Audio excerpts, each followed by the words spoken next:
All right, chemists, let's get started with jumping right back into chapter 14, where we're talking about chemical kinetics, how fast reactions go, how can we make them go faster, because in the grand scheme of things, time is money. We don't want to be sitting around stirring a reaction pot all the time. So we'll look into those factors here. So we're still looking into how to interpret rates. So I have a graph here representing the concentration change of a substance as a reaction moves forward. So there's some things that we want to absorb here. One of those is the balanced chemical reaction. We have two HI molecules combining to produce a hydrogen molecule and an iodine molecule. And so from this graph, we can kind of collect a couple things. We see that over time, the concentration of this substance is increasing. So that makes sense because H2, which is what's being graphed here, is a product. We produce products as a reaction moves forward. If we were graphing a reactant, it would look a little bit different because reactants are consumed. So based upon the balanced chemical equation here and the graph, what substance do you think will have a similar looking graph to what's shown here? HI, I2, both, or neither? What do we think? What do we think? It would be I2, yeah. I2 here because this is both a product and also the stoichiometry is exactly the same. For every 1 unit of the reaction that moves forward, you produce one H2 molecule and one I2 molecule. So we would see that both H2 and I2 would look the same. So let's think about how the graph of HI would look. Notice where HI is in the balanced equation. What do you think HI will have? Will it have a positive slope or negative slope? It would be, so notice HI is what kind of substance in the reaction? It is a reactant. Reactants get consumed, so we would anticipate that the concentration with time will go down. So that graph will have a negative slope there, right? And then what else can we deduce about this? Will it have the exact same slope as what's shown here for H2? Will it be more steep, less steep? The steepness of the curve has to do with the stoichiometry. So if you notice the balanced chemical equation, notice that there's we have to consume 2 of the reactant molecules to make 1 of the product molecules. So we would see a steeper slope. It would look something like, I'm going to really exaggerate it, it's going to look something like this. Right, that you're consuming reactants twice as fast due to the stoichiometry there for every 1 H2 molecule that you make. And I think I have the graph on the next slide here. And yep, that's exactly what it looks like. If we tracked all of the reactants and products with time during the course of this chemical reaction, you know, we start with a lot of reactant, we have no products. Over time, we start to make products, but at the same time, we consume some of that HI twice as fast as we produce those 2 products. So if we look at this graph and how you know, some of the concepts here are related at any particular point in time. So let's say we took like this time point right here on both those graphs. What do we think those two, how are those 2 points related? The time point for H2 and I2, wait, so at the time point, what concept, what property? Is it going to be the concentration of H2 is half of that of HI, or is it the slope of H2 and H2 and I2 will be half of that of HI? The answer here is the slope, not the concentration, because what we see here is that the stoichiometry 2 to 1 to 1 is related to the rate of consumption here, that the rates are related by your stoichiometry because for every 2 HI molecules that you consume, you produce 1 of the other ones. And so here we can also see the full rate equation that relates all of these different rates. You see that half of the rate of change of HI, the reactant, is equal to that of the change of concentration of H2 and I2. So here you see that these changes, these are the rates of each of those different substances, and there's that half that proves that the slopes are related by that stoichiometry, not the specific concentrations. All right, so let's put that all together and see if we can't deduce some information about this graph. All right, so we have a graph, concentration change with time. Notice the substance, it's tracking concentration of X. X could be anything, and that's what we're trying to figure out. What can we deduce about this, this graph? What is it trying to tell us? Is X a reactant or a product? And then finally, is the reaction rate, how fast the reaction is going? Is it staying constant? Is the reaction speeding up? Or is it slowing down? So there's kind of like two parts to this question here. The first one, is it a reactant or product? We see that the concentration is going up with time, so that would make X what kind of substance? A product. Yes, it's a product. It's not going to be a reactant, so we can go ahead and eliminate A and B. But now we need to decide, is the reaction rate slowing up or is it speeding down? So we see that the graph is going up. The graph is going up because it's tracking concentration, but rate is not necessarily what's on this graph. The rate at any certain time, remember, is related to the slope. So think about, how is the slope of this graph changing with different time points. You can just go ahead and kind of but draw what that slope looks like. Let's say at point 1, there's your slope. That's how fast your reaction is going. But at time point 2, if we draw that tangent line, we see it's a little bit different. And then definitely at time point 3, that tangent line is changing. And so how is that slope, that tangent line, changing with time? Is it increasing or decreasing? It's decreasing, so it is slowing down. So our answer here is D, that X is a product and the reaction rate is slowing down with time. All right. Yeah, and so those are the guiding questions to get that answer. Is X being consumed or produced? It's being produced in this reaction because concentration is going up. And then we see that the slope or the tangent line is decreasing with time. If the reaction were speeding up with time, it would look exponential. But rarely will you see reactions that look like that, and we'll see why in a little bit. Okay. So we talked about relating instantaneous rates or average rates based upon that rate relationship, the expression. So now we're going to go into rate laws and combine the idea of concentration as a factor in determining the overall rate of a reaction. And so how we bring in that concept of concentration is via a rate law. A rate law is what defines the overall rate of a reaction based upon the concentration of reactants that are there. So the general form of a rate law is the overall rate of the reaction. This is the same rate we were talking about prior. It's the slope of these slope at any point in this graph, or it's the same rates that we talked about in this expression. We say that this rate of a reaction is equal to a rate constant. We'll talk about that in a little bit later. But what's important here is that the rate law includes the concentrations of all of the reactants that are present in that chemical reaction to some exponent. So note here that there's an M and an N. So these exponents could be 0, 1, 2, 3. They're typically integer values. And this is what we call the order of the reaction, and each of those reactants will have a specific order to them. It'll typically just be a integer value. Sometimes it's not, but usually it's a whole number. Do note that these orders are not necessarily stoichiometry, all right? So these orders are not related to stoichiometry.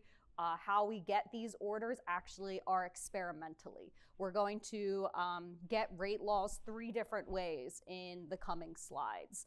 And the first one is the method of initial rates that we'll talk about. Okay, so we'll explore these rate laws, but just to kind of put everything together, we just talked about instantaneous or average rates. This is related to stoichiometry, where you say like the rate of consumption of your reactant is related to the rate of production of your product.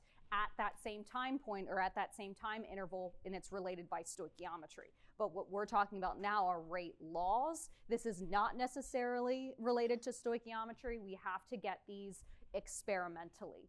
And these are the 3 ways we will determine rate laws for chemical reactions. This is basically the rest of the chapter. The first one we're going to do is method of initial rates. Then we're going to look at the integrated rate laws. You will do this in lab. And then we'll look at reaction mechanisms last, but this concept is actually on midterm 2. These 2 are on midterm 1, and we'll cover it today and definitely finish it on Friday, but that last one is actually on midterm 3, midterm 2. All right, so yeah, okay, so let's just get started to figure out the rate law. How can we determine the rate of this reaction at any time point? Okay, so let's think about this. And I told you that in order to determine the rate law of a reaction, we have to do so experimentally. So here's just a made up generic reaction. A plus B gives us C. So we can write kind of a skeleton of a rate law where we say that the rate of this reaction is equal to the rate constant. It's a constant for the reaction, so we can ignore it for now. But what we see here is the rate is determined or related to the concentrations of the 2 reactants that are present. Notice how C, our product, isn't present in our rate law. It's only our reactants. But the problem here is that the exponents that are on those concentrations of reactants, we don't know what they are. And so we can figure out what those orders are, those exponents, by experimental observation. So let's see if we can't deduce what the order is for these different substances based upon the observations we see. Let's pretend we do this experiment. We combine A and B, and we do 2 different experiments, and we change the concentration of something and see what kind of effect that has. Let's say we double the initial concentration of A at the beginning of our reaction. So we have like experiment 1 and 2, and we double the concentration of A in experiment 2, and we keep the concentration of B constant. And what we observe is a doubling of the initial rate. What can we conclude about the order of that reaction? We doubled A, and we observed a doubling of the initial rate. So we can conclude on the order of A must be 1, because 2 to the first order, or first exponent, is just 2. So doubling this concentration, giving us a doubling of the rate, implies that the order is order of 1, because doubling to the 1 gives us a doubling of the rate. Versus, let's say, we do something else to the reaction. Let's say we double the concentration of B. So we'll look at a different component of this reaction now. Let's double the concentration of B and keep A concentration constant. Keeping A constant just allows us to ignore, what contributions it's doing. If A isn't changing, that's not affecting the rate change at all. So the only thing that is changing is the concentration of B. So if we double B and we see an observation of a quadrupling of the overall rate, what can we say about the order associated with B? It's probably a second order, yeah, because so B is to the second power, and the reason is because 2 squared is 4, versus the first one we did 2 to the first power is equal to 2. And that's related or has to match the observation that we see. All right, let's look at a different reaction. These are all different reactions. I just want us to be able to infer what the order is from different types of changes we make. So this is a completely different reaction. So let's say we increase the concentration of A by a factor of 5. So we really, really pump this reaction with A, the A reactant. But when we pump this reaction with tons of A, we see no change in any of the rates or anything. So what can we deduce about the order of A if there's no change, no change to the overall rate, even though we change the concentration of A? What is that order probably going to be? It's going to be 0, yeah, because just try it in your calculator. Any number to the 0th power. So in this case, we did 5. 5 to the 0th power equals 1. And so, so we changed the overall rate by a factor of 1, which is no change. And so here we see a 0th order means that it has no effect on the overall rate law. All right, and then the last one here, let's say we have the initial concentration of B and we keep A constant. And what we notice is a 1/4 change, so we drop the reaction rate by a factor of 4. What does that tell us about the order of B? If we have the concentration, this is kind of like guess and check. 1/2 to what power equals what we observe. So we see a 1/4 change. The order is most likely a 2. Yeah, so if you do 1/2 squared, you get a 4th. All right, so that's the objective here, is to isolate one of the reactants and it changing concentration, and notice how the rate changes, and we have to figure out what that order is to make sure that our overall rate law stays correct. So this is an order of 2. So notice here in all of the experiments, I only changed the concentration of one thing, so I could figure out what the order was of that one thing, while keeping the other one constant. Keeping the other one constant, I'm not able to figure out what that order is, so oftentimes we'll have to inspect multiple sets of data to figure out what the overall reaction order is. So that's kind of the strategy here. So now let's put it together in an actual full experimental data set. All right, so I have a reaction here. I'm combining 2 reactants and I make products. The products don't really matter because what matters here for the rate law are the changes in concentrations of reactants. So those are my 2 reactants. I know that those 2 are going to show up in my rate law, but my objective here is let's figure out what those orders are based upon the data that's given. So this is called the method of initial rates, where I do this experiment a bunch of times and I just choose different starting concentrations in order to figure out what that rate law is. So in order to get the full rate law, I need to get these orders and I need to get the rate constant, which we'll do on the next slide. So let's just get these orders, and we're going to kind of use the exact same strategy as before. We want to keep one of the reactants constant and look to see how the other reactant concentration changes and relate that to how the rate changes. So let's go in on this experiment. The strategy here is you want to look for 2 experiments that stay constant. So I'm just going to say, okay, experiments 2 and 3. Notice how experiments 2 and 3, ClO2, that reactant stays constant. That's not what I'm focusing on. I'm not trying to get what is the order of ClO2. This actually is going to allow me to isolate how does the concentration of hydroxide, the other reactant, change. So ClO2 stays constant, but we see that OH minus triples in concentration. Try to make the numbers easy for you, all right? So notice how the concentrations between experiments 2 and 3 triple. Then how does the initial rate between those 2 experiments change? So what you can do is just in your calculator put 0.00828 and divide it by 0.00276. But if you kind of look at the numbers, you can see that this rate also tripled. All right? So that tells us the order. What is the order? If we tripled the concentration and saw tripling of the reaction rate, it is first order. But it's the first order to respect to what? So which one of these is first order? The OH minus, yes. That is the one that is first order because that is the one that is changing. So it is first order. Perfect. Okay. So we got N. We got one of them. Now we just need to figure out what the other order is, and the strategy is the same. We want to look for two experiments where hydroxide now stays constant and only ClO minus changes. So I'll pick a different color here. So what 2 experiments should we focus on to figure out the order of ClO2? Experiments what and what?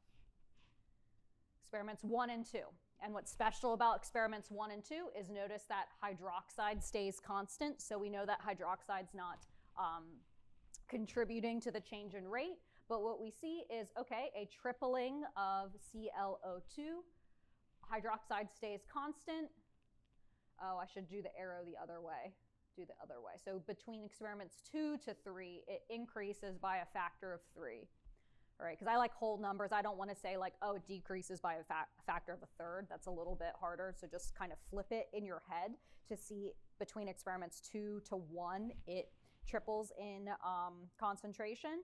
And then when we compare the initial rates, so if you do 0.0248 divided by 0.00276, you see basically, I think it's a 9-fold increase in reaction rate. So what does that tell us about the order? It is probably second order, but it's second order to ClO2 because that is the thing that's changing. All right, and that's it. So we got the orders. So we see that one of the reactants is first order, the second reactant is second order. So we would say that this reaction has an overall order of 3, because if we add up all of those exponents, it adds up to 3. But the individual reactants, OH minus is first order, the other reactant is second order, so the reaction has an overall order of 3. So that is the hard part, figuring out what those orders are. So now we don't actually have the full rate law yet. So this is a 2, this is a 1. We now need to figure out what the rate constant is. But now this is made a lot easier because we have the orders. So to get the rate constant for the same data set, we now know that ClO2 is second order, OH minus is first order. To figure out what the rate constant is, all you need to do is take any of the experiments and plug in the numbers. All right, because the experimental data that we collected concentrations, we calculated an initial rate. So the initial rate goes into rate, the concentrations go into the concentration parts of the rate law, and you see, yes, we have exactly one variable that we need to solve for. So the great thing here for calculating the rate constant is as long as you have the correct orders, orders of your rate law, it doesn't actually matter which experiment you choose. If you calculate K for using any of the experiments that are given here, you should calculate the exact same K, the exact same rate constant, because this rate constant is related to this exact data set, this exact reaction. It should stay constant throughout the duration of this reaction. So which experimental data do you want to use? 1, 2, or 3? It doesn't matter. It doesn't matter which one we use. So which one do you want to use? Number 1. Okay, great. 1. Let's do 1. But what if I did number 2? Is that allowed? Can I do that? Yes, and you will get the exact same answer. So let's take the data from experiment 1. Okay, so we're going to put in the rate, 0.0248 molarity per second equals K, that's what we're solving for. We're going to multiply by the ClO2 concentration, so 0.06 molarity, and that is squared because we got the order from our previous step, and then hydroxide concentration, 0.03 molarity to the 1. All right, I didn't do this math, so if you multiply all these things together times 0.03, you get 1.08 times 10 to the negative 4. So units are very, very important here. What we'll learn here in a little bit is that rate constant has different units depending on what the order of the reaction is. So if I take a molarity squared and I multiply it by a molarity, this is molarity cubed. And this matters because K is going to have a very unique unit, molarity per second. So what we're going to just do is solve for K by taking 0.0248 molarity per second, and we're going to divide by that 1.08 times 10 to the negative 4 molarity cubed. So the hardest part here is figuring out what that unit is. The math is straightforward. We're just solving for one variable via multiplication. but what's difficult here is the unit. So we have a molarity per second, and we're dividing by a molarity cubed. So since we're dividing it, one of those molarities get canceled, and then this becomes a 2. So our unit that comes out here is molarity to the -2. So -2 because those 2 molarities are in the denominator. Second to the -1 because that second is still in it's still in that denominator. If I move things around, I could rewrite it as molarity per second. And if I'm dividing by 3 molarities, you can think of it like this also to help you. Where one of those molarities get canceled and this becomes a 2. And so that is the same as writing it this way, molarity to the -2, second to the -1. And then I guess the answer is 230. But the unit there is a little bit trickier. And so what we'll see here is that all third order reactions will have the same K unit. Molarity to the -2, second to the -1, and it's based upon how many concentrations we're multiplying together in that full rate law. All right, so that is our entire rate law. We have K, we know what K is, we know the orders of our 2 reactants, and so that means once we have our full rate law, we could throw together any concentrations of reactants and predict what that overall rate will be coming out. And so that's kind of the draw and the attractiveness of determining the rate law of a reaction is you take the time to figure out what it is, and then you can set up any experiment and predict what kind of observation will come out. All right. Okay, so let's do another one, the whole thing. All right. Okay, so let's get the full rate law for this data set. So notice we are combining NO, H2 to get some products. Let's get the full complete rate law. Notice that the stoichiometry here is 2 to 2. It does not necessarily mean that the orders are 2 and 2 for those reactants. We actually have to determine it experimentally. We can't just use stoichiometry to determine the rate law. That's why we're doing the method of initial rates. So the strategy here is get those orders first. Once you get the orders, then you can calculate the rate constant. So let's look at this. Here are our 2 reactants. If you look at experiments 1 and 2, I notice that NO concentration stays the same, but H2 is doubling. So how is that overall initial rate changing as well between experiments 1 and 2? It is also doubling. So that tells us that we have first order, but it is respect to H2 because that's the thing that's changing, right? Because we forced NO to be constant.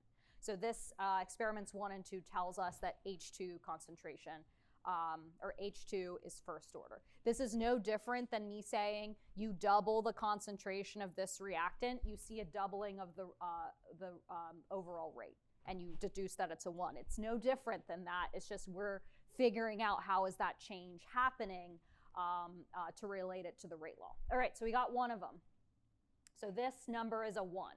So now let's figure out what the order of NO is. So what 2 experiments do we want to use to figure out the order of NO? Experiments 1 and 3. Yes, what's special about experiments 1 and 3 is that H2 stays constant, and we see NO doubles this time. NO doubles, and we see how does the rate change between those 2 experiments as well. It looks like it quadruples, I think. You can check it if you do 4.92 divided by 1.223. You should get a number very, very close to 4.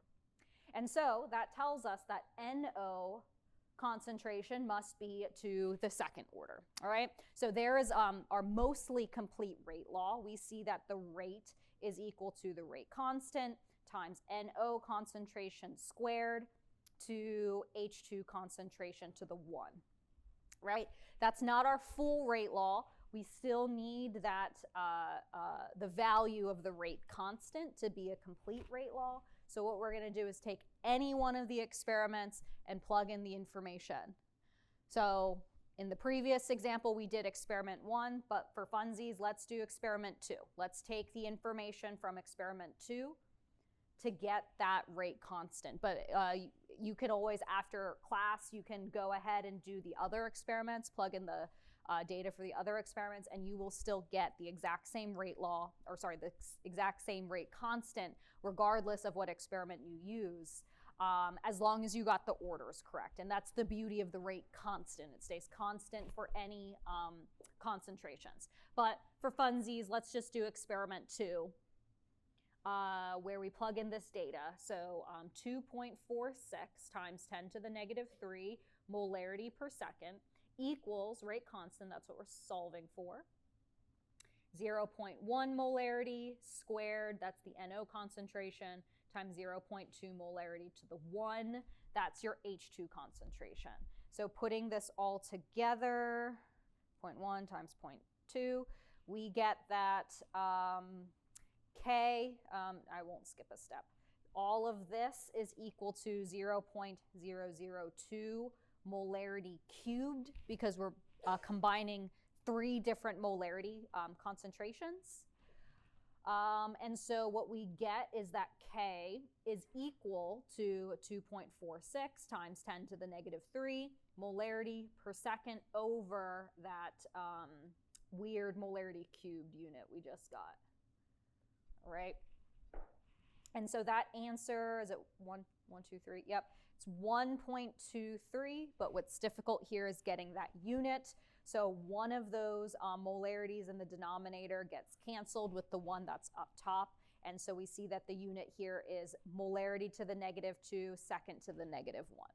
Or you can think of it as 1 over molarity squared second. That's the same thing. All right. And so what we see here, this again is an overall 3rd order reaction, because we have something that's 2nd order, something that's 1st order. All right. And so we see that the unit of K is exactly the same as our previous example, because that one was also an overall 3rd order reaction. Right. But it'll change for other ones that we do here in a moment. Okay. So let's put it all together in another example, but I'm going to ask it a little bit differently. So if I tell you that you have a reaction and it's 1st order with respect to A and 2nd order with respect to B, predict what would happen if the initial, to the initial rate of the reaction, if we double, what are we doing? We're doubling both the concentration of A and B. All right, so here I'm giving you basically the rate law, where I tell you that the rate is 1st order with respect to A, 2nd order with respect to B. So we can just write out a skeleton rate law. So A to the 1, B squared. And here I'm telling you, okay, what would happen if we doubled both the concentrations of A and B? So notice that K is going to stay constant. And so really the only thing that's changing are those concentration units. So you can think, all right, we double the concentration of A, it's to the 1st order. We double the concentration of B, it's to the 2nd order. So what kind of increase in the overall rate should we see? A times 8. Yes, a times 8 increase, because A is 1st order and B is 2nd order. And this would be different if, let's say, both of the A and B were 1st order. If both of them were 1st order, we would only see a 4-fold increase. And it all has to do with the orders that come from that rate law, those exponents. Right, so we should see an 8-fold increase. Okay, and here we doubled both A and B, and because we know what the orders are, that's how we were able to explain that. Okay, so let's do one more, and this one's tricky. All right, it's still the same method of initial rates. Let's take the experiments, figure out what the orders are, whatever. Okay, so I have a reaction, NO2 combining with F2, and here are different experiments. There's my skeleton rate law. I just need to figure out what are those exponents. So what trial should we start with? What 2 trials should we start with and inspect? Trials probably 1 and 2. Right, because trials 1 and 2, NO2 stays the same, and that isolates fluorine for us, because fluorine between trials 1 and 2 doubles. And what do we see happens to the initial rate? It also doubles. So that tells us that fluorine is 1st order. Perfect. So we got one of them. All right, so now we need to figure out what is the order of NO2, right? So this is tricky because you might be looking at this. What's the problem? Why is it kind of difficult to figure out what the order is of NO2? Are there any experiments where F2 stays constant? No, there's not. So does that mean we can't solve it? We actually can solve it, all right? We know what the order is of F2 is now. If I asked you, oh, you double the concentration of F2, how does the rate change? It doubles because we know that it's first order. If I tripled the amount of F2 in the reaction, you should see a tripling effect of the overall rate. So let's just account for that for any two experiments where NO2 does change. So what I'm going to do, let's inspect reactions or trials 1 and 3. Right? The reason I'm inspecting trials 1 and 3, let me just erase this so it's a little cleaner. All right? What do we see happen here? Between trials 1 and 3, NO2 concentration doubles, but F2 concentration triples. And you might be thinking, oh, F2 isn't staying constant. I can't figure out what NO2 is. But you know, if I triple the concentration of F2, that will have an effect of a tripling effect of your overall rate. So we can kind of write a full rate law here where, okay, I am doubling the concentration of NO2. That has some effect on the order that I'm not sure what it is yet. I know that F2 is tripling, but I know that this is first order. This is my F2 concentration. Right, because we already know what that order is. So how does the initial rate between trials 1 and 3 change? I think I can do that math in my head. Is it 6? Is it 6? Yes. Okay, so it's increasing by 6. All right, so can you solve that? Can you solve that? Yes. You see, okay, we triple F2, so that should triple the amount of initial rate change. So if you divide both sides by 3, we see that, okay, fluorine is tripling the overall rate, and the rest of it has to come from NO2. So 6 divided by 3 is 2. So now we can isolate that order of NO2 once we got F2. So technically, you don't need to have 2 sets of experiments where one reactant stays constant. As long as you know one of them, now you can account for it. And so we see that NO2 has what order? First order, yes, because the leftover amount of increase there from experiments 1 and 3 is 2 after accounting for that tripling effect of F2. So there we go, that this reaction has an overall order of 2 because 1 plus 1 is 2. All right. Are we going to do, and then if we wanted to get the reaction rate, the rate constant, we would just plug in any one of those trials. So we see that the overall rate law is rate equals K, rate constant, NO2 to the first power, F2 to the first power. So this, I have it, I didn't realize it was multiple choice, but yes, the answer is C, where both of them are an order of 1. It has an overall order of 2, because 1 plus 1 is 2.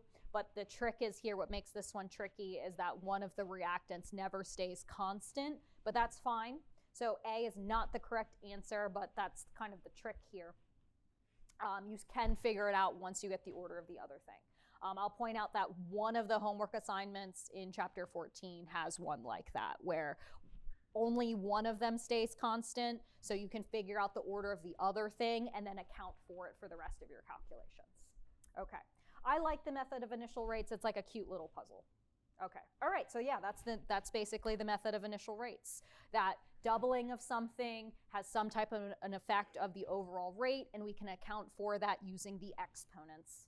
Okay, all right, so that was the first way that we can get a rate law. So now let's get the second way to get a rate law, and that's via the integrated rate laws. So noticing how concentration changes with time. So what we're going to do is look at a lot of things graphically and do a little bit of calculus, but we're actually not going to do any of it. I'll just give you the equations for you. You just have to utilize them. All right, so yeah, if we think about what we've talked about, that Okay, here are concentration changes with time, but when we talk about rate law and rates, we are actually looking at the slopes at any one of these points. The rate talks about the rate of change of concentration, so that's the slope. So if it sounds like calculus, it's because it is, but again, we're going to do the math for you. All right, so let's think about this. All right, so I've included two different reactions with different orders. Let's just say that this reaction going from A to B is first order. I know it's first order because we have that one exponent right there, right? And then I have another rate law, C to D. So this is what's being depicted in the blue line. This reaction, let's say, is 0th order with respect to the reactant C. So these two reactions have different overall orders, and their graphs will look different if we graph the concentration with time. So let's think about this a little bit. So here our rate law is saying, for the red rate, the first one that's first order, that the rate of the reaction of A to B is dependent on how much A reactant is present. But during the course of the reaction, when we convert A to B, A is a reactant, so it's going to be consumed. So that means with time, the concentration of reactants is going to go down. So how does that affect the rate law? We see that, oh, if the concentration of A goes down over time, shouldn't the rate also slow down because there's less available A to make collisions? And that's exactly what we see. If we graph a first order reaction just with reactants versus products, we see that, okay, the concentration of reactants goes down, but with time, the reaction slows down, the amount of consumption of A slows down because there's less available A because that concentration is going down. Versus if we look at this reaction, C to D, which is 0th order, so C to the 0 equals 1. What we're just saying is that the rate law is equal to a constant, that it's not dependent on the concentration of anything. So when you look at the graph for a 0th order reaction, we see it just stays constant the entire time because this rate is not dependent on the concentration of anything. We see that that slope is constant with time. And so that's the big idea here, is that our reaction rates, for the most part, when they're not 0th order, depend on the concentration of reactants. Reactants are consumed over time. So we see reactions slow down because there's less available reactant concentrations. So what we'll see here is that the extent of that slowing down changes depending on what the order is of the overall reaction. So here, this one's first order, and we see this amount of slowing down. It would look different if A, let's say, was 2nd order. And we'll do the calculus here on the next slide. Okay, so what I have here, the integrated rate laws, this is all the calculus done for you. It's not necessary that we do the proofs or anything. What's important here is that you know how to use these graphs and when to use what graph. So based upon what reaction order your rate law is, will define which equation you use. So here are 3 different rate laws, integrated rate laws. The first one is 0th order, we have 1st order, and then 2nd order. These are given to you on the exam, these 3 equations. I just don't label which one is which, but I promise you, after just a couple days, you'll know which one is which. So all of these integrated rate laws follow a very similar form, where all of them incorporate concentration at a certain time is related to how much we start with, related to the rate constant times how much time has elapsed. All of these integrated rate laws follow that kind of same form. It's just how we manipulate concentrations are a little bit different. So what we see here for 0th order is I'm trying to tell you that the amount of reactant you have left is equal to how much you start with minus the rate constant for that reaction times how much time has elapsed. 1st order, it's very, very similar. But this time, instead of just taking the concentration straight up, we take the natural logs of them. And this is the calculus done for you. That for a 1st order reaction, it's the natural log of the concentration at a certain time equals the natural log of how much you start with, so initially, minus, again, rate constant times how much time has elapsed. And then second order, it's the same exact thing, except this time it's 1 over those concentrations plus factor of KT, so your rate constant times how much time has elapsed. So all of them follow the same form. It's just how we manipulate concentrations a little bit different. I just remember 0th order is concentration straight up. First order is natural log of concentrations. And then second order is 1 over all the concentrations. And that's what you need to know, right? And so the beauty of these integrated rate laws is notice what comes out here of these rate laws is all of them have this factor of K, the rate constant, in them. And that's super useful to us when we graph this data in a certain way. Not only can we predict what are the concentrations at different time points of our reaction, but all of this is related to the rate constant, that same rate constant we talked about in the method of initial rates. It's the exact same one. So we can get a lot of information out of these graphs when we graph them using the integrated rate laws where we're looking for straight lines. Because notice this graph is not a straight line. It's curved. We see that the slope is changing over time. But what happens is if you graph this data a little bit differently and you do get a straight line, what comes out is the rate constant. All right, okay, so let's utilize these equations first and then look at some graphs a little bit later. Okay, so keep these integrated rate laws in your back pocket because we'll just plug and chug here for some example problems, how to use these integrated rate laws. So let's say we start with 15 molarity of a reactant. After 20 minutes, the concentration is now 2 molarity. What is the rate constant, assuming that this is a first order reaction? So a lot of this is just reading comprehension, knowing which of these variables are what in what equation. I tell you that this is a first order reaction, so we want to use the first order integrated rate law, which is the natural log version. So we take the natural log of your reactant after some time equals the natural log of how much reactant you start with minus the rate constant times how much time has elapsed. So if we look through all of this information, we start with 15 molarity. So this is A sub 0. This is how much reactant we start with. And then after 20 minutes, that's T. That's how much time has elapsed. Now we only have 2 molarity. So this is how much reactant you have after that 20 minutes has elapsed, right? So if you look at our equation and think about what we're given and what we're solving for, I give you how much we have left, I give you how much we start with, and I give you the time. And so we see yes, we only have one variable left over. So at this point, it's just plug and chug, making sure that you put the right numbers in the right place. So here, I'm going to do natural log of 2 molarity equals natural log of 15 molarity minus K, that's what I'm solving for, times 20 minutes. That's how much time has elapsed. All right, did I write this down? Maybe. Okay, so natural log of 2.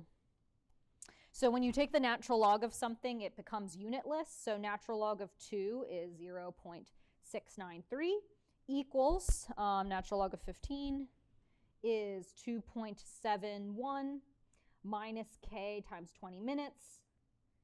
All right, so if you move things around, you get K times 20 minutes equals 2.015. Again, natural logs, when you take the natural log of a number, it becomes unitless. So this 2.015 is in fact unitless. So when you divide both sides by 20 minutes, we see that K has a unit of minute to the negative 1. All right, oh, the answer is right there. So 0.100 minute to the negative 1. And this is typical of a first order reaction. First order reactions typically have a unit of a second to the negative 1, and we'll look at more examples in a moment to recognize, to look at that, all right? Okay, so there is our rate constant, and we got it via the integrated rate law. I had to tell you that this is a first order reaction, because without it, I wouldn't know which one of, without that piece of information, I wouldn't know which integrated rate law to use. All three of these equations have a sub t. All of them have a sub 0. All of them have a time component. So I had to tell you what the order was so we would use the appropriate equation. So I had to tell you it was first order. Okay, so let's do the second one. Here, I'm just giving you a different set of information. I tell you that the rate constant is 0.25 second to the negative 1.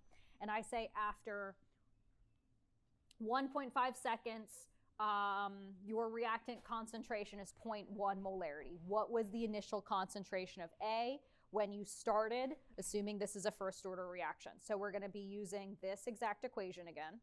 So I'm just going to pull it down here.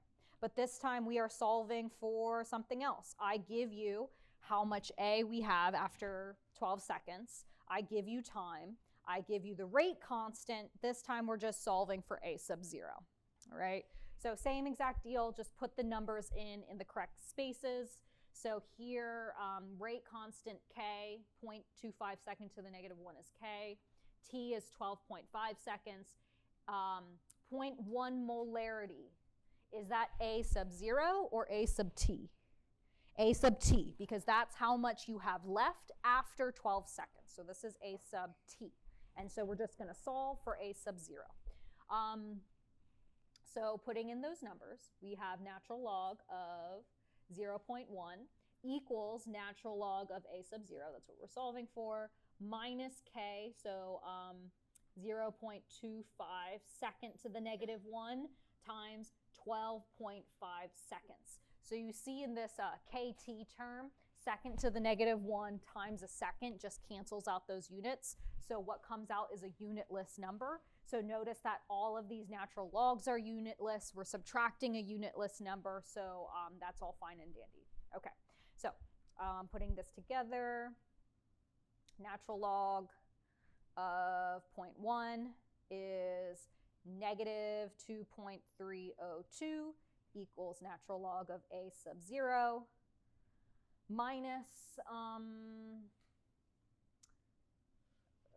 0.25 times 12.5 is 3.125. So I'm trying to isolate that natural log of A sub 0. So I'm going to add 3.125 to both sides. So we get that natural log of A sub 0 is equal to, I think, 0. That doesn't look right. So 2.302 plus that number is 0.823. There we go. All right, so how do we undo a natural log? You take both sides to the E, yes. So if I take both sides to the E, so in my calculator, A sub 0 is equal to E to the 0.823. There we go. And that should give us our concentration. That's how we undo a natural log. And so the E button, at least on this like TI 83, 84, is you do second natural log. All right, and so that E's and natural logs, they're like, you know, opposites of one another, so it's related to the natural log button, because there are other E buttons on this calculator that aren't equivalent, so you want to use the E that's attached to that natural log button. And so we see when you do E to the 0.823, you get that we started with 2.3 molarity A sub 0. Right, so there's our answer. It's common practice to think about the answer and think, does that answer make sense? And you might be like, I don't know, but let's think about it, okay? Is it possible to start with 2.3 molarity and then 12 seconds later have 0.1 molarity? Yes, that is possible. So yes, that answer makes sense. Because if we went through all of this and we got an answer of, oh, our initial concentration is 0.0001, that doesn't make sense. We can't start with a little bit and gain a lot during the course of this reaction. We need to start with more and end up with less after some time because we're consuming these reactants. All right, so both of these examples were first order reactions. So I mentioned in the first example, I had to tell you that this was a first order reaction. But for the second question, did I have to tell you that this was a first order reaction? I don't know, maybe. So actually, this question, if I didn't tell you that this was a first order reaction, you could still solve it. You could still figure it out and know to use the first order integrated rate law via the unit of K. The unit of K actually tells you what the order of the reaction is. So in the first one, I did have to tell you what the order is, but the second one I don't, because that rate constant and its unit actually does give you a hint as to what the order of that reaction is. Yes, and so let's do that here, all right? How can the unit of K tell us what the order of the reaction is? It's all about the rate law, right? Remember how we got the unit of K when we did method of initial rates? We just, multiply all those molarities together and figure out what is the unit of K left over. And so what we see is, depending on how many concentrations we multiplied together, that changes the unit of K. So in this question, I want you to match the integrated rate laws with the appropriate unit of K. So just going through these rate laws, the integrated ones, you can tell that the first one is first order, the second one is second order, and then the last one is zeroth order. And I can tell by how it's manipulating your concentration. Those ones are easy.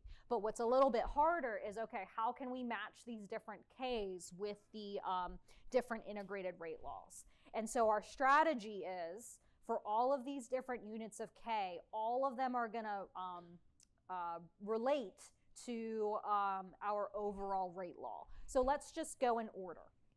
All right, so this is not something I want you to memorize. You can figure it out on the fly as long as you understand rate laws. So a zeroth order rate law will look like this. Rate equals K times concentration of your reactant to the zeroth order.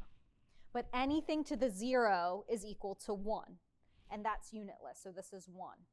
So remember, rate is always measured in the unit molarity per second. So can you tell me, what is the unit of K for a zeroth order reaction? It has to be molarity per second, because rate is just equal to K. If rate equals molarity per second, K has to be molarity per second, because we're actually not multiplying it by anything. So there we got our first one. So which one has a unit of molarity per second? It's this middle one. All right, so this one is so that's molarity per second. That is a zeroth order rate constant. Again, I don't want you to memorize that K for a zeroth order rate constant, zeroth order reaction is molarity per second. You can figure it out via the rate law. So let's do the same thing for a first order reaction, right? A generic first order reaction will look like rate equals K times the concentration of something to the first power. Right? So if we put the units in, what we're doing is just inspecting the units. We're not really solving for anything. Rate has to have a unit of molarity per second. We're multiplying it by some unit of K, which I don't quite know what it is yet. And then we're multiplying it by 1 unit of molarity. So that A concentration has a unit of molarity. So I ask you, what unit does K have to be to get a rate of molarity per second out here? It has to be 1/second.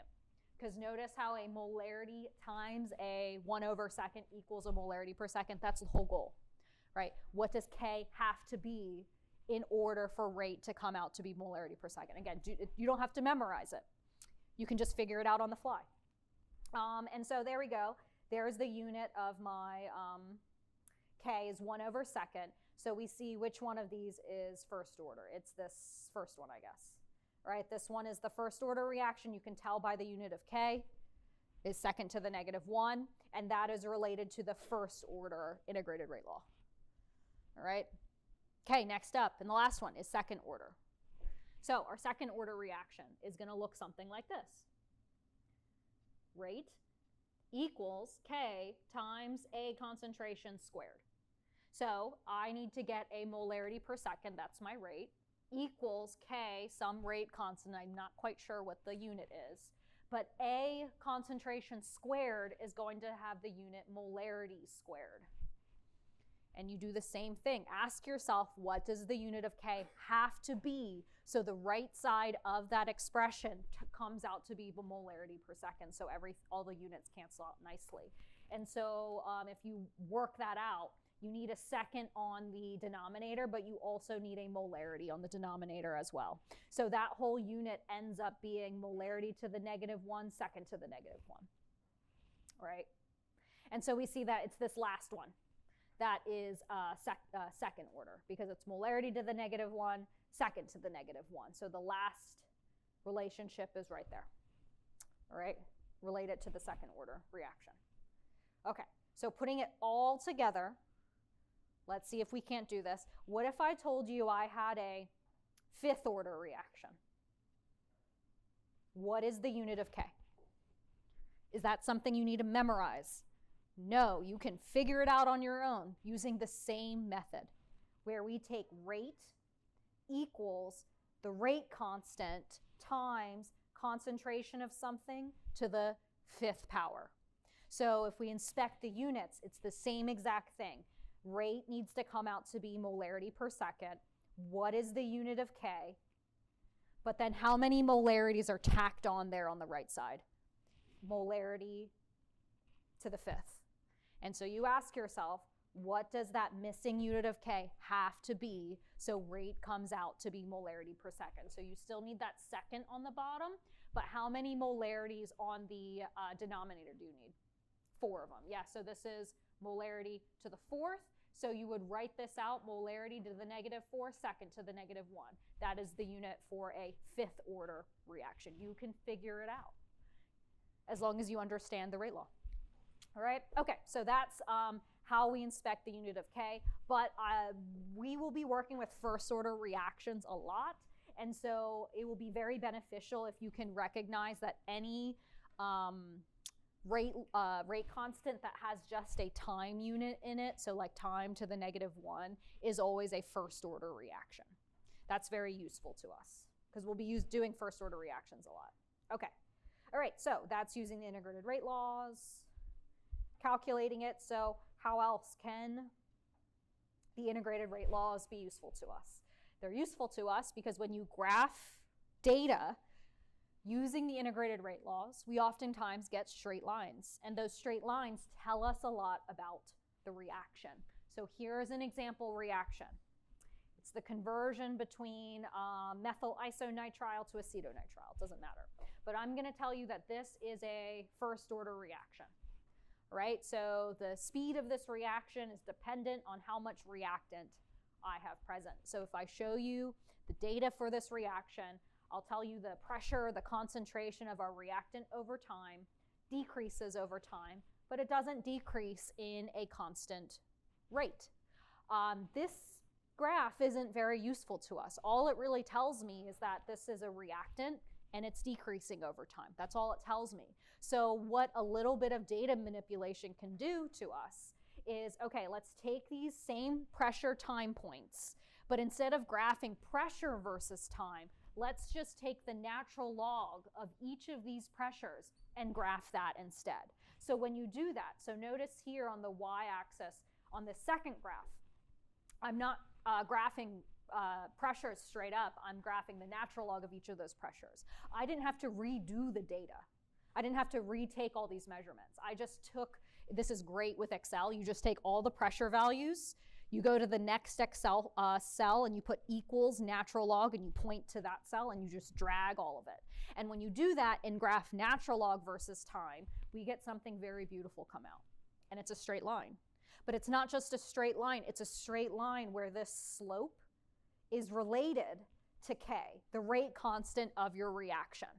It's technically related to negative slope because the slope is negative in order for rate constant to come out to be positive. So that's the beauty of these integrated rate laws when you graph things right? When you graph things and you use the correct order, you correctly graph it graphically, either using 0th, 1st, or 2nd order, when it comes out to be a straight line, it tells us that our rate constant is constant with time, and we see that slope is related to that rate constant. And so what you see here is from those integrated rate laws that I introduced, all of them follow the same straight line y equals mx plus b type form, where your slope is related to your rate constant when you're graphing time as your x unit, all right? So that is the beauty of our integrated rate laws. Okay, so again, scientists, we love straight lines, but we love straight lines even more when those straight lines tell us something. And so the beauty of the integrated rate laws is when you get a straight line, not only does it tell you insight into what the order of the reaction is, but it also tells you what the rate constant is for that reaction. That's the beauty of these straight lines. So here, 3 different integrated rate laws. You're always looking for straight lines. When you graph data and you don't get a straight line, it just means you didn't choose the correct order. Doesn't mean that you did it incorrectly, right? It just means that, okay, you graph like concentration versus time, it's not a straight line. Doesn't mean you screwed up. It just means, oh, try graphing it different ways until you get a straight line, because that straight line is indicative of that rate constant that stays constant for that specific reaction. All right, so this is what you might run into in lab for a 0th order reaction. If you get a straight line, graphing the regular concentration versus time, you get that this slope is equal to the negative k rate constant for your reaction. This is not something you need to memorize. It actually comes from the integrated rate law itself. I know to graph 0th order concentration versus time because that's what the integrated rate law says. 1st order reactions, on the other hand, you want to graph natural log of concentration versus time. Again, do not memorize it. It comes from the integrated rate law where everything is natural logged, right? Here your slope is also negative k. Where it's different is for a 2nd order reaction, you're going to graph 1 over concentration changes or concentration at different time points. And here your slope is actually equal to positive k. And again, it says so in the integrated rate law. Right, so that's what we're typically looking for with these graphs. That's what it tells us. Okay, so all right, so let's answer these questions using the integrated rate laws and what we learned. Okay, so which graph is predicted to be linear for a reaction that is 2nd order with respect to A? And so if it's 2nd order, we want to inspect the 2nd order integrated rate law, where we see that concentrations are 1 over. So we see here, the only way we'll get a straight line is if we graph it following that 2nd order reaction. So option A, we would get a straight line if it was 0th order, but this is not a 0th order reaction. I'm telling you it's 2nd order. For B, graphing natural log of A versus time, that's a 1st order reaction. So this isn't a 1st order reaction. So our correct answer is going to be D. This is the only one that's a 2nd order reaction. That's the only one that'll be a straight line. C is nothing. A squared is nothing. I'm just trying to confuse you by putting saying it's 2nd order, but graphing A squared versus time will give you nothing. It will not give you a straight line, right?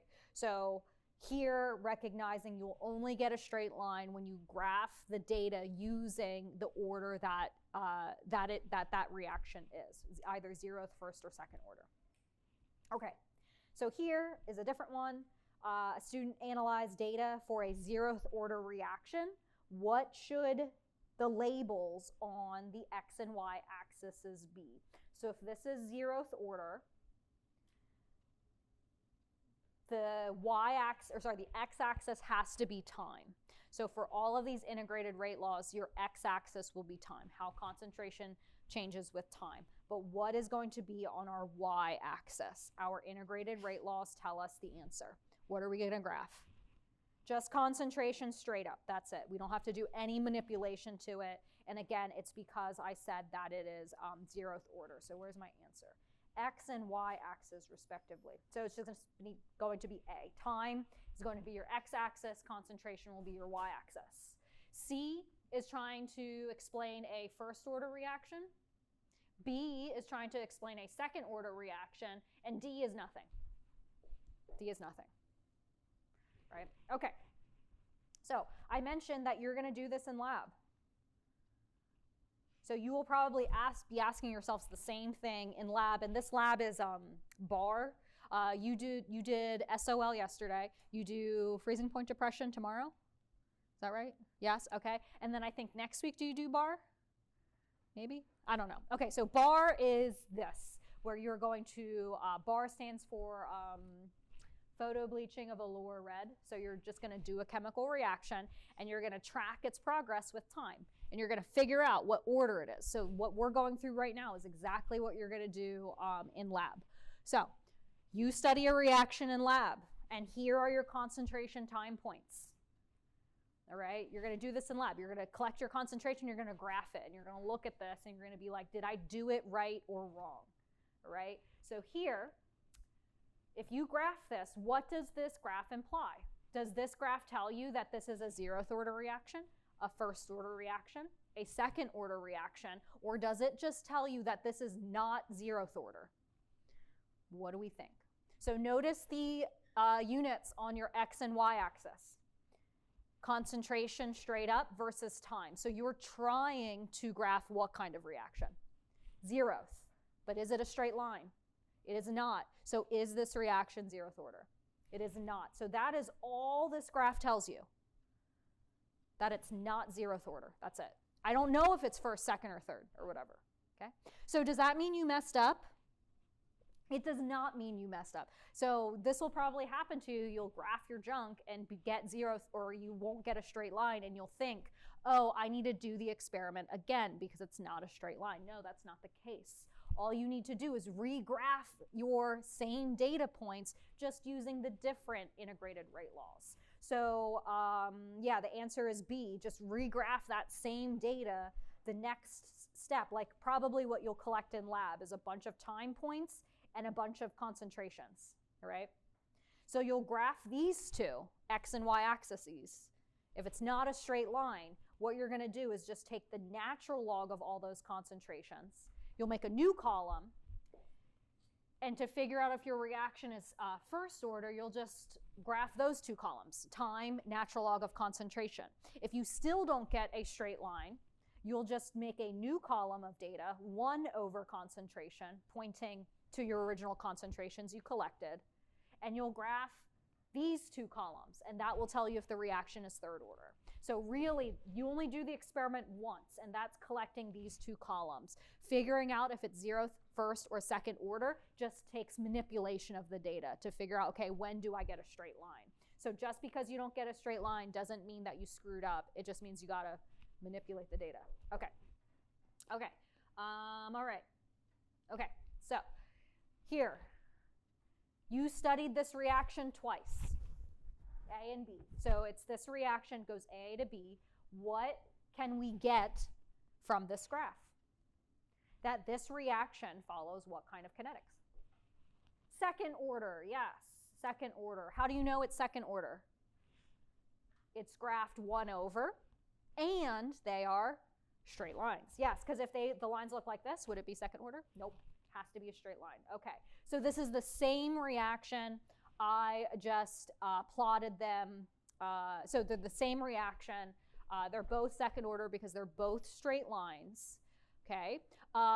So for a second order reaction, the rate constant is related to the slope.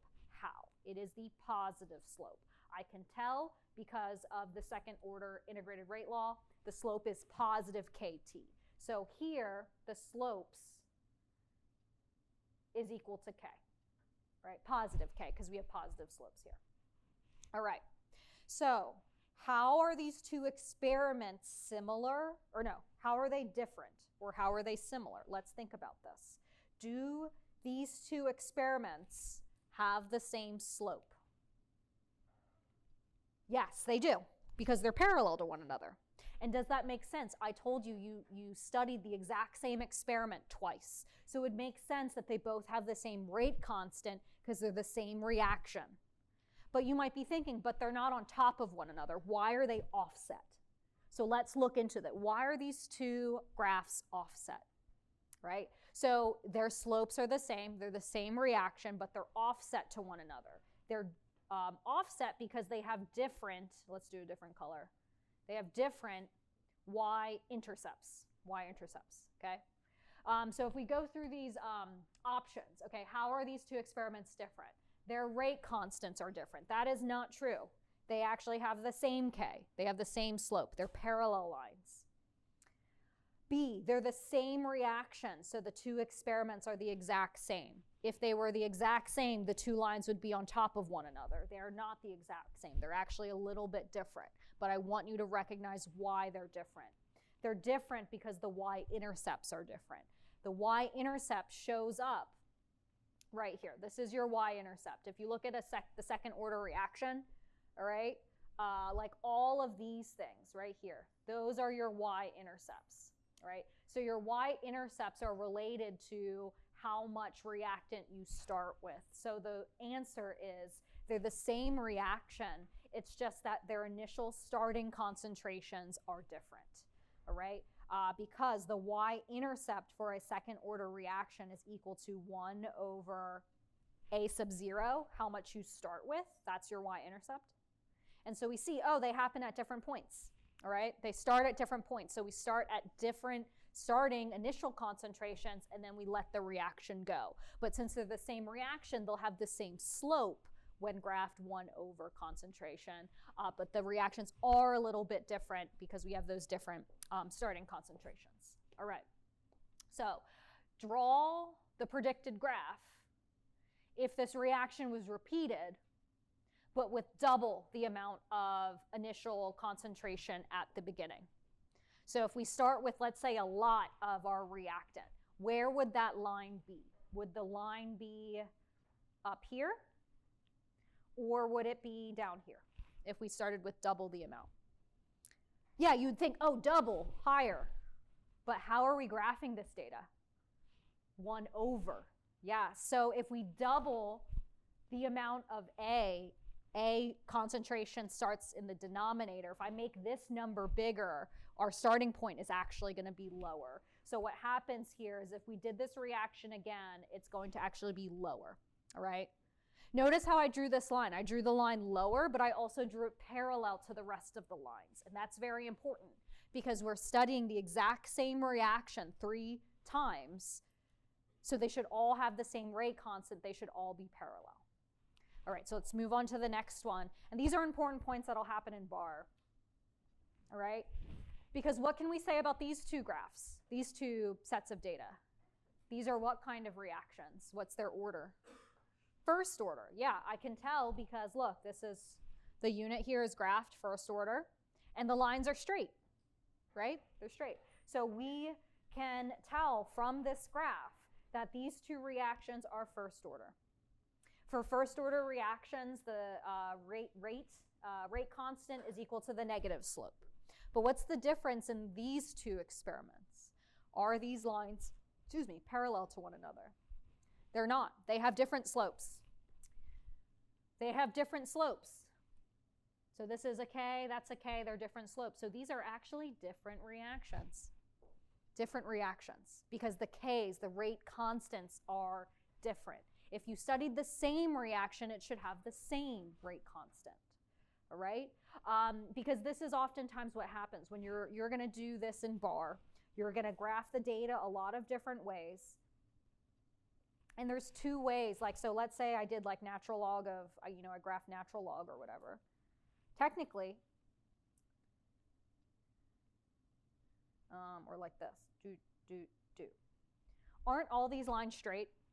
All these lines are straight, yes. But when you do the reaction, the lab bar, when you do the photo bleaching of velour red, you are looking for straight parallel lines. So when you graph all of your data, you are looking for graphs that look like this.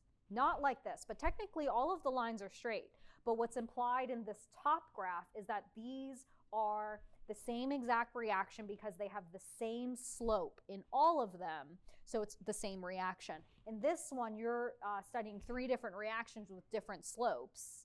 So that implies, oh, you're studying 3 whole different reactions with different rate constants. Technically, these are straight lines, but that's not what we're looking for in the bar lab. Because in bar, your rate constant should stay the same within all 3 experiments. Okay, so you did not study the same experiment, but how are these experiments similar? Okay, they have different rate constants, okay? They don't, so A is not correct. They don't have the same rate constant because slopes are different. Do these 2 reactions have the same reaction order? Yes, they do. They're both first order, yes. Okay, but let's look at this last one. This last one says they have the same reaction order and the initial reactant concentration. So the correct answer is actually C, okay? Because they're both straight lines when graphed the first order way, but note where they both start. They both start at the same point. So both of them actually have the same initial starting concentration because they both start at the same place. But then just how they progress in their reaction are a little bit different because they have different rate constants. Okay, great. All right, so how do we actually track a reaction in progress? So, you know, it's easy for me to draw graphs. I just put concentration versus time, whatever. Easy for me to write that. Or to make up questions where I have like time and concentrations written. But the problem is in lab, it's very difficult to determine the concentration of something that's aqueous. You know, it's easy to measure the mass of something. You put it on a scale. It's easy to measure the volume of something. You put it in a graduated cylinder, all right? It's actually really hard to determine the concentration of something. I don't have a device that I can just put something in and it spits out a concentration. So what we actually have to do to track the concentration of something is be clever and use a substance that's colored. Because if something is colored, you can tell, even with the naked eye, whether something is concentrated, high concentration, or low concentration.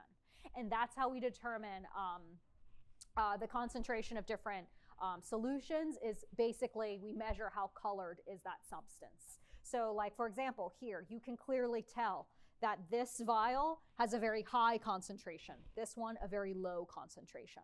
So what we do in lab is make what's called a calibration curve, where I have known concentrations and I measure how much does this vial absorb, how much color does this vial absorb, how much does this vial absorb.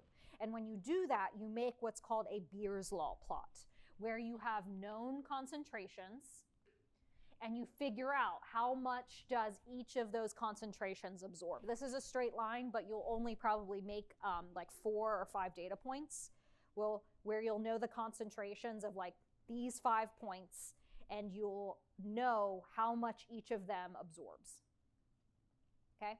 And so through that, you can get a nice straight line, right? So if you take the absorbance of some unknown concentration, you can back calculate what is that actual concentration given that measured absorbance.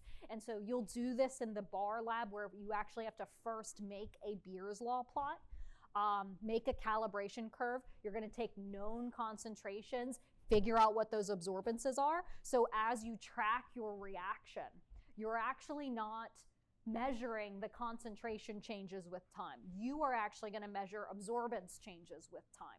But simply, if you know the absorbances and have a Beer's law plot, you can just convert all of them into concentrations. It just takes one more step.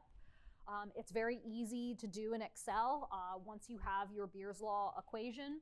But yeah, so this is how you'll do Beer's law. You'll take your 4 or 5 points. You'll get a line. You'll ask Excel to give you an equation like y equals mx, where x is equal to concentration, y is equal to your absorbance, and that is related to your Beer's law plot, where absorbance equals this epsilon b value. This is all a constant. all right, where you get some type of constant times your concentration of your stuff, all right? So again, this is how you make a relationship between concentration to how much stuff you actually have present through absorbance, because that's what you're actually going to measure, absorbance, not directly concentration, but via your Beer's law plot, you'll be able to figure out what that is via just some straightforward y equals mx equation, all right? You know once you get this, you can get any absorbance and back calculate what that concentration has to be, all right? Okay, and so for, you know, labs that we have to track reaction concentration changes, picking things that are colored are the easiest because we can visually, with our naked eye, see the concentration decrease over time. When things are colorless, it's a lot harder to do. Okay, great. All right, so let's do a couple more here that are still related to the integrated rate laws.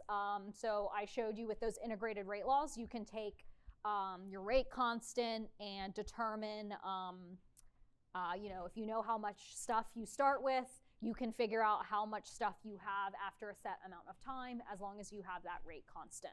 So another way we can talk about how fast a reaction goes is via what's called a half-life. Half-life is a way we can convey a rate constant, how fast a reaction goes, in a way that makes more sense. Because here, we've been talking about rate constant a lot. So if I tell you you have a first order reaction and the rate constant is 0.15 second to the -1, is that fast or slow? I don't know. I don't know either. I don't know if it's fast or slow. So rate constant, it's like a number that has no meaning to us. But if I represent it in terms of half-life instead, it'll make more sense. So half-life, the definition is how much time it takes for you to lose half of your sample, right? So when I give you a number, if I tell you, oh, your half-life is 4 seconds, it takes you 4 seconds to lose half your sample, is that a fast reaction? Yeah, that's pretty fast, all right? So half-life is just a way we can convey rate constants in a way that makes more sense to our little pea brains. Because, yeah, rate constant isn't a very friendly unit to recognize. So this is how we manipulate half-life. Half-life is just a application of the integrated rate law. We just have to be careful with how we represent stuff. So if I tell you that your first order reaction has this rate constant, how long does it take you to lose 50% of your sample? What we are calculating is half-life. But I didn't tell you the values straight up. We are still using the integrated rate law. So natural log of a sub 0, or a sub t equals a sub 0 minus kt. We have to kind of infer what the concentration changes are. If I'm asking you how long does it take for you to lose 50% of your reactant, what is a sub 0? How much do we start with if we lose 50%?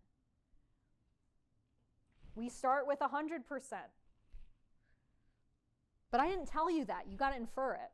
And so it's a little bit of reading comprehension. And so that means a sub t is 50%. So I'm basically asking you, how much time does it take for you to do that, given this rate constant? And so if we use the integrated rate law, natural log of a sub t equals natural log of what we start with minus kt. So if you look at this equation and what's given, I know how much I have left, 50%. I know how much I start with.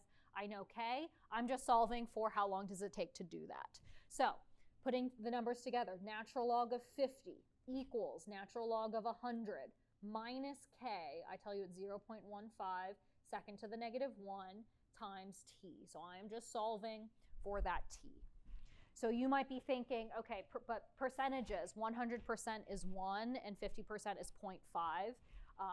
Because these natural logs are unitless, it doesn't matter whether you put 50 and 100 in here. You could put 0.5 and 1 and you'll still get the same answer, I promise. So yeah, so when you do this, come on. All right, natural log of 50 is 3.91. Natural log of 100 is 4.605. And so if you subtract those things, you get negative 0.693 equals negative k, 0.15 second to the negative 1 times t, which we are solving for. And so if you solve for t, you're taking a negative number and dividing by a negative number, so time does come out to be positive. You get 4.6 seconds. It's seconds because our unit of k is second to the negative 1. If the unit was minute to the negative 1, then time would come out as minutes, right? So yeah, this is in fact a pretty fast reaction. It only takes less than 5 seconds for you to lose half of your sample, all right? Okay, so what we just did was the proof of utilizing the half-life, saying, okay, we start with 100%, how long does it take for us to lose 50% of our sample? On the exam, you will also receive this equation.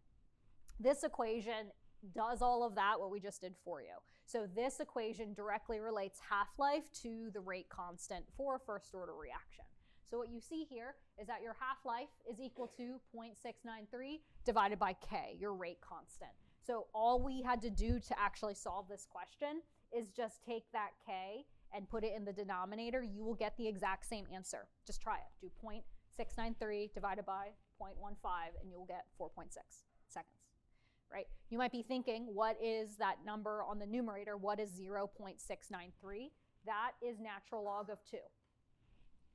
Natural log of 2. Because when you do natural logarithm like rules, what comes out is a natural log of 2 if you lose half of your sample. So that's where that 0.693 comes from. It's natural log of 2 over k.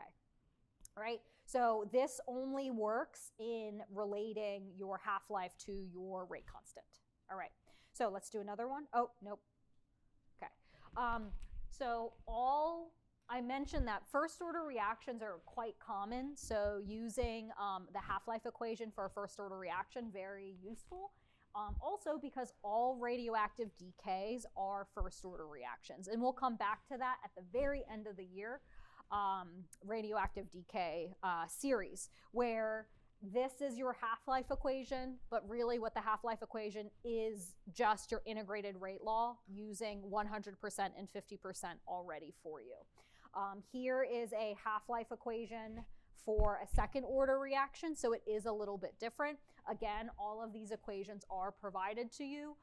Here it's a little bit different where a second order reaction, it does matter how much reactant you have present will change what your half-life time is. But what's kind of unique about a first order reaction is notice how there's no concentration units present here. The only factor that affects rate law or your half-life for a first order reaction is that rate constant. So it stays constant throughout the course of the entire reaction.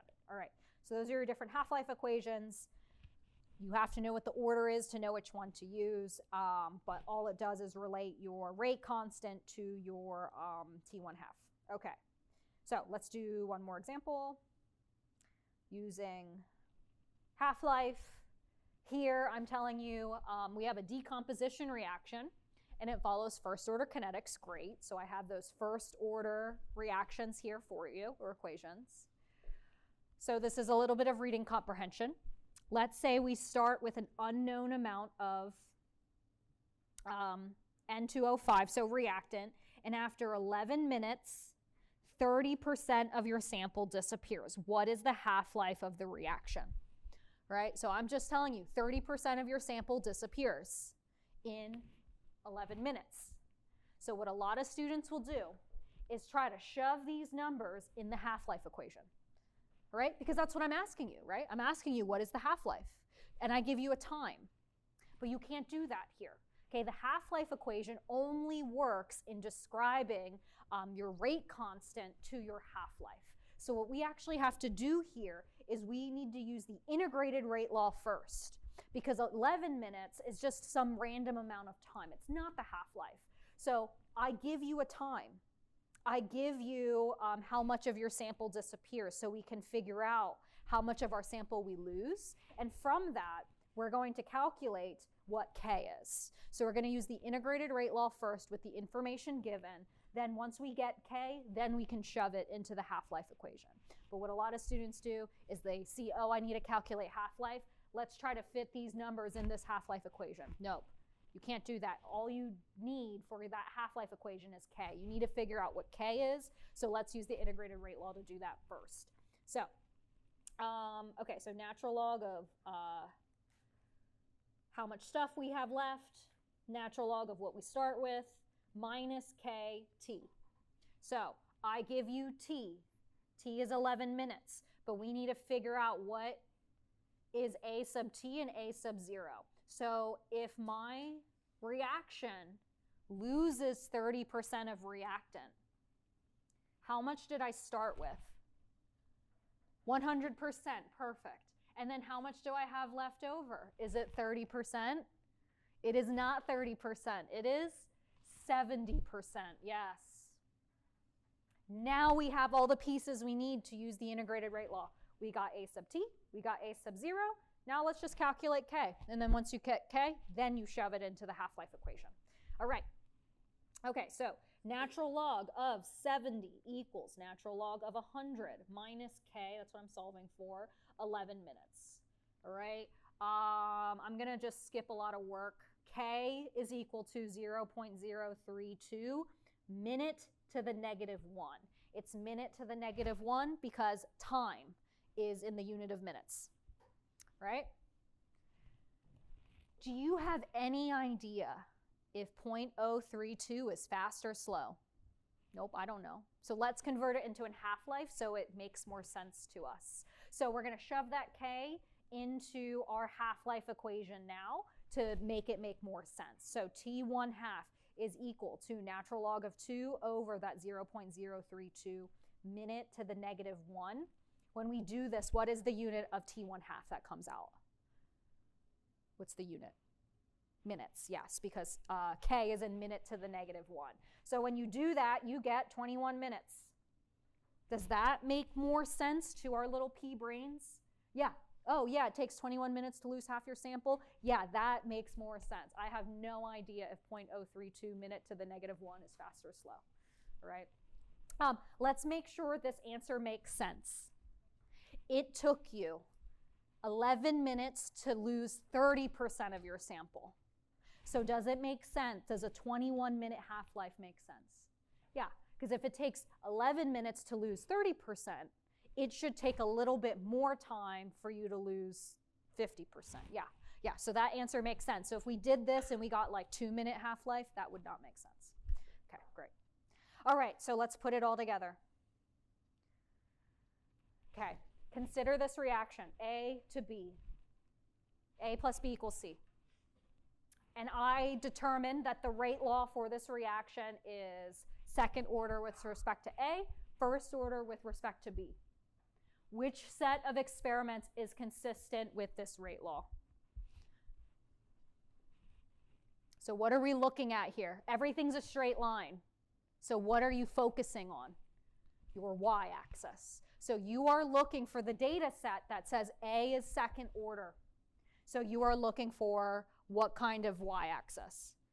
1 over. So it's not this one, because that one's first order. It might be that one, or it might be 3. And it can't be 4. All right, so it's either 2 or 3. So then if we look at B, we need the set of experiments that says that B is first order. So we are looking for natural log. So between data set 2 and 3, here it says that B is 0th order, and data set 3 says that B is first order. So our answer is data set 3, right? Where I'm just really looking at the units of that y-axis, looking for straight lines. So if we went through all of these for funsies, all right, yes, the answer is data set 3. If you did an experiment and got data set 1, this would imply that A is first order. B is what order? 0th, yeah. So you would have a overall first order reaction. This one implies that A is second order and B is 0th order. So this is an overall second order reaction. And then the third one that we just did says that this is A is second order, B is first order. This is an overall third order reaction. And then the last one implies that A is first order and B is first order. So hopefully you remember those three integrated rate laws now. Zeroth is just concentration straight up. First order is natural log, and second order is 1 over concentration. That will be very useful to you because I don't label them on the exam, but I do give you the equations. All right, so that's putting it all together. You will do that in lab. Okay, so let's talk about, got 5 minutes. I need to do my demo. I told you a demo a day. I will do a really cool demo on Friday. Really cool demo. All right, let's do look into temperature and rate. So we looked at how concentration affects rate, but let's think about how temperature affects rate. So let's just use our intuition a little bit. At the beginning of the chapter, I told you that particles have to collide in order for a reaction to happen. So if we think about it, if we have a sample and we increase the temperature, we're increasing the amount of kinetic energy present in our sample. So as temperature goes up, how do collisions between particles change? They're going to increase at higher temperatures. And that's exactly what we see. When we heat up temperatures, all reactions go faster, but for a different reason. Let's think about our rate law, okay? Here's like a generic rate law right here. There are two ways we can increase rate. We can either increase this number or increase K. So in the previous slides, we were always looking at, okay, higher concentrations mean faster rate. But now with temperature, changing temperature, we can actually increase the rate of a reaction by changing K. So temperature always increases K. That is the trend here. So we see for this reaction, as we increase the temperature, K is actually what's changing and what's making a reaction go faster. All right, I won't get to the next slide, so we'll just do the demo. Okay, so I have two different reactions. I haven't started them yet, but I have one in a hot water bath and one in a cold water bath. So in which one are there more collisions? Hot water, yes. And so the reaction I'm going to do is one that you can see visually, and it's a glow stick. All right, where the extent of the reaction, how much product we are making, is related to how much light we see. So I need to break these. Okay, so there's your hot water, and then this one's your cold water. Okay, I think, do I need more ice? Maybe need more ice. But I hope that you can tell that in the cold water bath versus the hot water bath, there's definitely a difference in observation, all right? One is a lot brighter than the other due to the extent of collisions that are happening. So what does that mean if we are to use glow sticks in the summer months versus in the winter months? So on 4th of July, when we use our glow sticks, they're going to be really nice and bright on a hot day, versus if we're using glow sticks in the cold of winter, it's going to be a lot duller. All right, so here we see the reactions going a lot faster in the hot water bath. But what does that mean about the time, how long these things last? If the hot water bath goes faster, shouldn't it go out sooner? Right, so our glow sticks might shine brighter in the summertime, but they won't last as long as they will in the wintertime because the reaction's going a lot slower. So recognize here that rate is inversely proportional to how long it takes a reaction to go. All right, so there you go, demo. We can switch them if we want, and the colors will change. So we'll stop right there, and we'll pick up here on Friday.